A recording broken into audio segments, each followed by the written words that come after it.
Pas Umar bangun, setelah mati kan bangun, setelah meninggal bangun. Munkar Nakir datang dengan perangai yang sangat garang.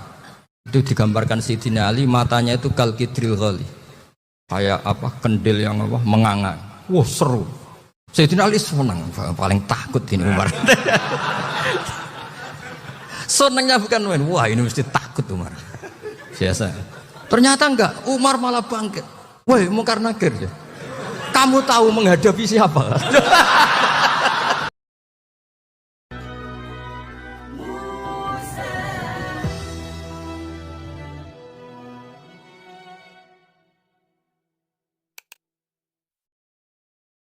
Saya ngaji banyak. Nabi Isa itu kalau orangnya ceria sekali. Pernah ditegur sama Nabi Yahya. Mali aro kadohikan ka'annaka aminta min makrillah. Saya melihat kamu kok selalu senyum ceria, seakan-akan tidak ada adabnya Allah. Terus Nabi Isa balas ke Yahya, Mali aro ka'abisan ka'annaka ayista min rahmatillah. Kamu kok merengut terus, kayak ning donya ora ana rahmat. Jadi kamu milih mana? Senyum terus apa merengut terus? Partainya hanya dua, Nabi Yahya sama Nabi Isa. Jadi khazanah itu banyak. Untuk melawan penyakit itu ketakutan itu bahaya, karena bisa mengganggu imunitas tubuh. Orang harus percaya diri, harus pede. Meskipun harus hati-hati, tapi harus tetap pede. Dengan demikian imunitas tubuh kita terjaga. Jadi ya sudah seperti itu. Semua orang punya cara untuk menjaga diri masing-masing. Kemudian tentang Mbah Ahmad Siddiq, saya tahu banyak karena dulu saya masih ingat. Ini sekaligus ijazah pada cucu-cucunya. Kalau sama anaknya tidak berani saya. Sama cucu-cucunya. Saya masih ingat Mbah Ahmad Siddiq itu sangat loyal sama yang namanya negara. Kita tahu beliau adalah termasuk orang yang bintang ketika Muktamar Situbondo, ketika NU pertama kali nerima asas tunggal, yaitu Pancasila. Kayak apa ulama-ulama kita, ya mulai Mbah Ahmad Siddiq, Mbah Ali Maksum, Gus Dur, Mbah As'ad, semuanya, termasuk Mbah Mun, semuanya loyal sama negara, sehingga NU menerima asas tunggal. Itu saya masih ingat karena bapak dulu perwakilan dari NU cabang Lasem. Beliau pernah ngundang Mbah Ahmad Siddiq di sini. Zaman itu zaman Pak D. Dzufar, ikut ngundang ke sini bapak saya. Itu saya menangi beliau ngisi pengajian di hallnya buyut saya, Mbah Umar bin Arabi. Jadi saya ini zuriyahnya Mbah Umar bin Arabi, sama dengan keluarganya Kiai Hamid Pasuruan. Itu beliau cerita bahwa kemenangan Islam itu tidak harus kita yang menang kangelan. Kadang Allah bikin orang lain yang kangelan, kita yang ikut menang. Jadi dulu kata beliau, banyak ulama ketika kita diserang Jepang, saya masih ingat, saya karena pas itu ikut ke Lasem, karena saya santri sarang, Mbah Mun ngisi di Lasem, saya ikut di Lasem karena saya masih keluarga. Itu ulama-ulama itu mimpi dibacakan ayat ghulibatir rum fi adnal ardi wa hum min ba'di ghalabihim sayaghlibun fi bid'i sinin lillahil amru min qablu wa min ba'du wa yawma idzi yafrahul mu'minun. Itu dulu itu ada pertarungan besar antara kerajaan Romawi dan kerajaan apa? Persia. Kita tahu Romawi itu Nasrani. Saya ulang lagi, Nasrani. Nasrani itu percaya adanya Allah, adanya Tuhan, dan percaya adanya kitab samawi. Sementara musuhnya itu Persia, orang yang tidak bertuhan, tidak berdasar kitab samawi. Ketika Persia mengalahkan Romawi, itu orang Islam ikut susah, karena terus dibully sama orang-orang kafir Mekah. Orang kafir Mekah adalah orang yang tidak punya kitab samawi. Katanya orang kafir Mekah, iku lho balamu. Jute duwe kitab, jarene di hubungan mbek langit, nyatane perang keok. Paling kon ya padha. Jadi ada analogi bahwa kalahnya orang Nasrani itu dianggap simbol kekalahan orang yang bertautan atau berhubungan dengan langit. Akhirnya orang Islam susah. Saking susahnya orang Islam sampai Abu Bakar itu tanya, ya Rasulullah, lalu orang Romawi menang itu kapan? Terus ada surat turun, fi bid isinin. Ya kira-kira 3. Abu Bakar pas itu belum alim-alim amat. Jadi ngartikan 3 itu ya 3 betul. Sehingga beliau masyhur itu. Cara Jawa totoan itu kimar. Pokoknya nanti Romawi pasti menang 3 tahun lagi. Akhirnya ketika datang itu taruhannya dengan 10 onta. Datang ke Rasulullah, Nabi menjelaskan, "Lho ndak. Bid'u itu mabena salas ilatis itu 3 sampai 9. Kamu jangan bilang 3. Ya sudah, taruhannya ditambah sampai 100 onta. Tapi pembuktiannya enggak 3 tahun tapi nunggu 9 tahun. Sampean jangan tanya, berarti dulu pernah taruhan halal. Zaman sebelum ngaji saya sampean sudah sering taruhan, jadi jangan nyalahkan saya. Nanti itu ada ilmunya, namanya nasah apa? Mansukh. Dan taruhannya Abu Bakar enggak kayak sampean. Taruhan yang sangat-sangat demi Islam, bukan demi hadun nafsi. Betul. Ketika tahun ke-7 orang Islam itu menang. Gila ya, tahun 9 itu umat Islam menang. Menangnya umat Islam mengalahkan musyrik Mekah itu di Badar. Romawi mengalahkan apa? Persia. Gara-gara Romawi mengalahkan Persia itu cara berpikir orang tuh rubah. Ternyata langit itu ada, kekuatan langit itu ada. Sehingga meskipun akhirnya orang Kristen bilang ada Trinitas, terus mereka keliru dalam mengartikan Isa, tapi ada sekian nabi yang mereka sebut dan mereka hormati. Ada sekian kesamaan. Sehingga dalam Islam, saya ulang lagi, dalam Islam, andai kan disuruh milih orang komunis sama orang Nasrani, Islam tentu sama-sama kerjasama, milih sama yang Nasrani, karena ini ahli kitab, kerjasama loh, bukan milih menjadi Nasrani. Nanti kawan salah paham, senangannya terus bully, itu semangatnya pasti hasad. Nah, terus lalu relevansinya dengan Indonesia gimana? Wa yauma idzi yafrahul mu'minun. Ketika orang Romawi yang punya kitab samawi mengalahkan Persia yang tidak punya kitab samawi, itu orang Islam ikut bunga, ikut gembira. Itu semua kiai banyak yang mimpi seperti itu. Ini cerita Pak Ahmad Siddiq. Saya dengarin. Ternyata betul. Jepang itu nggak dikalahkan Indonesia. Jepang, Hiroshima dan Nagasaki dibom oleh apa? Sekutu. Akhirnya Jepang pulang. Pas Jepang pulang, Indonesia merdeka. Itu dulu kiai-kiai sudah nakwil bahwa menangnya Indonesia itu tidak harus mengalahkan penjajah. Pokoknya nanti penjajah ada yang mengalahkan. Jadi orang Islam zaman itu tidak bisa mengalahkan Persia. Yang mengalahkan itu Romawi. Tapi orang Islam ikut gembira.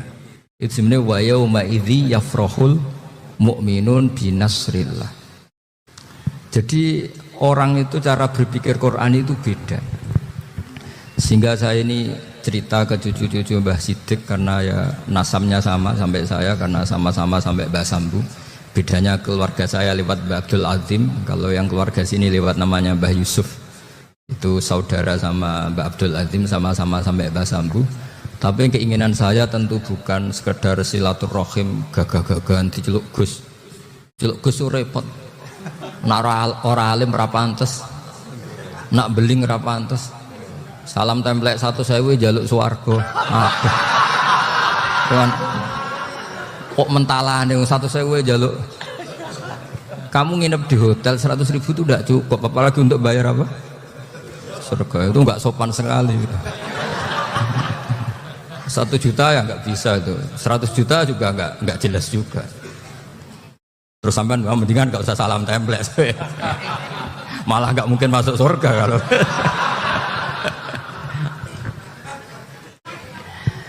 Jadi dulu yang namanya zuriyah Sampean tenang saja, nasab sampean tidak kalah dengan kita. Karena nanti setelah di kuburan itu gus-gus itu nggak penting. Semua kalau tanya bapak kamu siapa, jawabannya siapa? Nabi Ibrahim. Sudah Parmin Parlan hilang semua, sudah aman pokoknya nanti. Karena kalau nanti ditanya malaikat bapak kamu siapa, jawabnya Nabi siapa? Ibrahim. Makanya saya itu pemuja Allah yang serius. Sampean ya pemuja Allah, tapi kan kadang kurang alim. Saya ini pemuja Allah serius. Saya itu kalau ngaji, ya ngaji biasa belajar, itu sering nangis seneng. Misalnya saya baca tadi, Miftahul Jannah la ilaha illallah, luang kunci kok dikasihkan. Kita ini masuk neraka gak pantas, enggak bawa kuncinya kok masuk. Harusnya kita ini masuk surga, kita kan pegang kunci surga, gak pegang kunci neraka. Maka aneh kalau kamu masuk neraka itu aneh. Coba kita pegang kunci surga apa kunci neraka? Tapi kadang teman saya suun rokok rano kunci ini, karena tidak ada pintunya. Terus saya bilang, kamu kok tahu? Memangnya mau ke sana kata saya. Saya tidak punya rencana tahun neraka. Karena nanti diantara syafaatnya Quran itu orang kalau mau masuk neraka tidak jadi.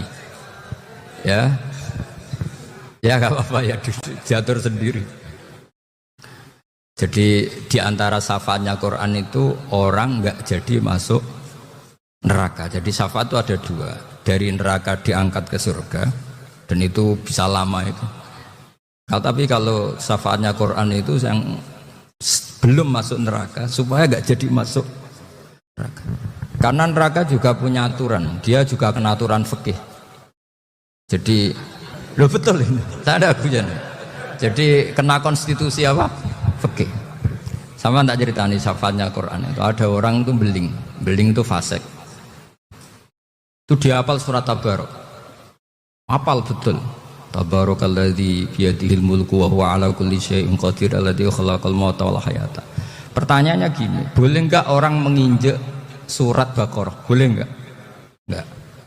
Padahal orang hafal Quran itu artinya ayat itu ada di hatinya. Fa inna wa ta'ala la yu'adzibu qalban wa al-Qur'ana. Allah tidak akan menyiksa hati yang menyimpan Quran, yang jadi flash disknya Quran, yang jadi rekaman Quran. Singkat cerita orang ini hafal. Pas ketemu Mungkar Nakir prosedur kan, ini orang fasik mau diantemin sama Mungkar Nakir. Prosedur ya, dia kan prosedur standar. Si surat Tabarok akhirnya menjelma jadi seseorang yang gagah berani. Kamu nggak boleh nyiksa orang ini. Saya ini kalamu. Kalau kamu nyiksa dia berarti nyiksa saya. Kamu berani sama kalamu. Wah ya tidak berani jadi karena. Tapi orang itu nakal, harus saya gebukin. Tapi kata Quran tadi, tapi saya di situ pasti kena saya. Oh debat, nggak ada lajnahnya ini nggak ikut. Kalau Gus Firjon ikut jadi lajnah. Kalau jadi lajnah pasti kroninan. Kalau santrinya dimenangkan nanti. Wah, akhirnya debat. Ya sudah kita ketemu Allah. Akhirnya Mungkar Nakir sama Quran tadi surat Tabarok datang sowan sama Allah. Terus kata Allah, memangnya kenapa Mungkar Nakir? Saya harus nyiksa dia karena dia fasik ya Allah.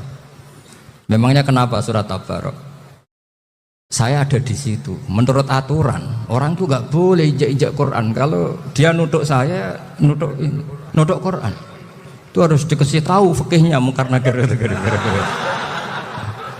Akhirnya Allah ngendikan gini ke surat Tabarok, ya sudah terserah kamu. Kalau terserah kula Gusti, Mungkar Nakir gak boleh nyentuh orang ini. Ya sudah selamat.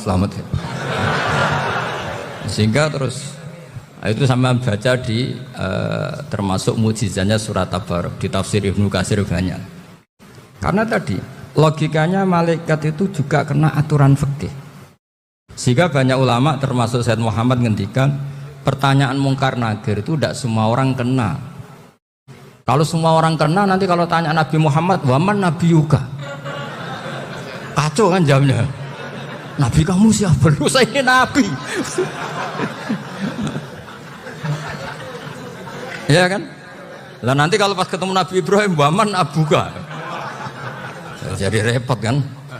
Makanya ada kiai yang guyon kalau ditanya, Marob buka, saya ini guru tauhid sembrono. Saya ini ngajar Umul Baro, ini kamu tanya Marob buka. Masyhur itu keramatnya Imam Malik itu. Ada ashabu Malik, rajulun min ashabi Malik. Beliau ditanya mungkar nakir marabbuka manabiuka. Imam Malik datang, ini seumur-umurnya itu ngajar tauhid. Kamu bedai enggak sopan kamu. Nah, kita berharap barokah sampean ngaji nanti itu. Yes. Malaikat itu anak sungkane gitu. Jadi itu ada. Dan saya meskipun guyon itu serius. Bedanya orang alim sama ndak itu di situ. Kalau orang alim itu guyon itu masih benar, masih serius. Coba saya bacakan ayatnya. Ala inna auliya Allahi la khaufun alaihim wa lahum yahzanun. Terus lahumul busyra fil hayatid dunya fil akhirah. Artinya kalau mungkar nangkir dengan penampilan garang gitu, berarti ada ketakutan apa enggak? Ada. Padahal ciri utama walinya Allah tidak ada ketakutan. Makanya itu termasuk dalilnya Sayyid Muhammad. Tidak semua orang alami seperti itu karena wali-wali itu la khaufun alaihim wa lahum yahzanun. Wah anak kiai ketemu karena kerja wedi wedeg. Iku dredege ora kok pertanyaan itu nak konan santri piye. Lho isen wis kiai dihanjuti mungkar nakir. Malu gak kira-kira? Mesti plengaan konan santri piye. Nak jawabannya gampang karena pernah ngajar tauhid. Makanya Sayyidina Ali ini ceritanya ada di kitab Nurul Dholam. Sama lihat di kitab Nurul Dholam karangannya Syekh Nawawi Banten. Itu Sayyidina Ali itu ya andaikan orang biasa mungkin ya agak hasut, tapi ini wali gak boleh kamu katakan hasut. Dia itu mangkal sama Umar. Orang kok setiap orang pernah dibentak. Apa dia berani bentakmu karena penasaran dia. Bagaimana perangnya Umar itu berlanjut enggak gitu kira-kira. Akhirnya minta ya Allah saya minta kasyaf. Ya karena yang minta Sayyidina Ali karena mau wajah dituruti sama kasyaf. Dilihat Sayyidina Umar pas meninggal itu. Jadi hasud itu ya kadang penting asal baik. Loh betul bahasa Kanjeng Nabi kadang la hasada illa fisnaten. Itu Nabi membahasakan ya hasad. Gus Firson saja yang nafsirkan ghobtoh itu kan gaya-gayanan sebagai ulama. Aslinya Nabi ngendikannya itu la hasada illa fisnaten. Ulama yang ganti itu namanya ghobtoh. Wong Nabi sendiri nyebut hasad kok kamu tafsiri ghobtoh. Ya hasad ya hasad. Udah anda usah ditakwil-takwil pokoknya gitu. Kalau sama nggak percaya nggak apa-apa. Kok gitu aja kok repot. Karena sama nggak percaya kemungkinannya dua. Satu nggak ngerti. Dua sama-sama alim kan dari awal kalau sama-sama alim kan laisali alimin ayuqallida aliman akhor. Kita nggak perlu saling mengikuti. Ngapain hasud? Biasa aja.